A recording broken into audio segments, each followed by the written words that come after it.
नमस्कार, मी राघवी ओम सावंत बुलेटिन मध्ये आपलं स्वागत करते। या क्षणाची सगळ्यात मोठी राजकीय बातमी, केंद्रीय मंत्रिमंडळाचा लवकरच विस्तार होणार आहे आणि त्यात नारायण राणेंना संधी मिळणार असल्याची माहिती आहे।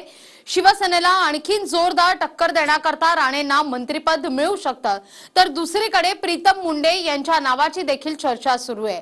पाहूया स्पेशल रिपोर्ट। नारायण राणेंना केंद्रात मंत्रिपद मिळणार?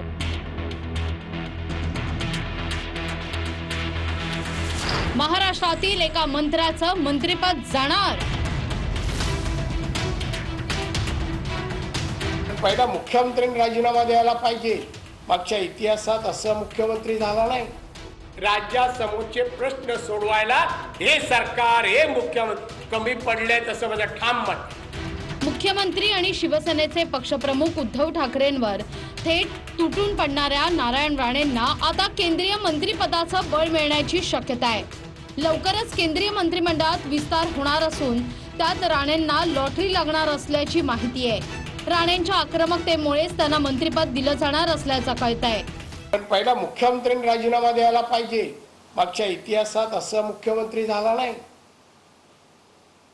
बेजबाबदार झाला नाही, भ्रष्टाचारी झाला नाही। तो आता आहे म्हणून त्यांनी एक क्षण पण महाराष्ट्राच्या मुख्यमंत्री खुर्चीवर राहता कामा नये असं माझं स्पष्ट मत आहे।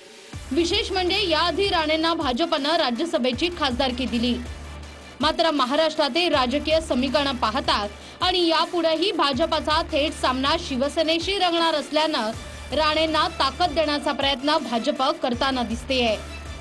राणे यांचा केंद्रीय मंत्रिमंडळात समावेश केला तर मुंबई महापालिकेच्या निवडणुकीमध्ये राणे शिवसेनेला जेरी सांगू शकतील असा विश्वास कदाचित भाजपला वाटत असेल आणि केवळ याच निकषावरती मला असं वाटतं राणे यांना ताकद देण्यासाठी त्यांचा केंद्रीय मंत्रिमंडळात समावेश केला जाऊ शकतो। नारायण राणेंची केंद्रीय मंत्रिमंडळात वळणी का लागू शकते तेही पाहूया। राज्यातील भाजपचा आक्रमक चेहरा, ठाकरे कुटुंबियांचे कट्टर विरोधक, गेल्या काही दिवसात ठाकरेंना सतत आव्हान देणारे नेते, मंत्रिपद मिळाल्यास भाजपची सेनेविरोधात आक्रमकता वाढेल, महाराष्ट्रातील मुख्यमंत्री पदाचा अनुभव, भाजपचा महाराष्ट्रातील मराठा चेहरा। पण राणेंना मंत्रिपद देण्याच्या हालचालींबरोबरच महाराष्ट्रातलं एक मंत्रिपद धोक्यात असल्याचं कळतंय। म्हणजेच महाराष्ट्रातील एका मंत्र्याला नारळ देऊन राणेंच्या गळ्यात मंत्रिपदाची माळ पडेल अशी शक्यता आहे।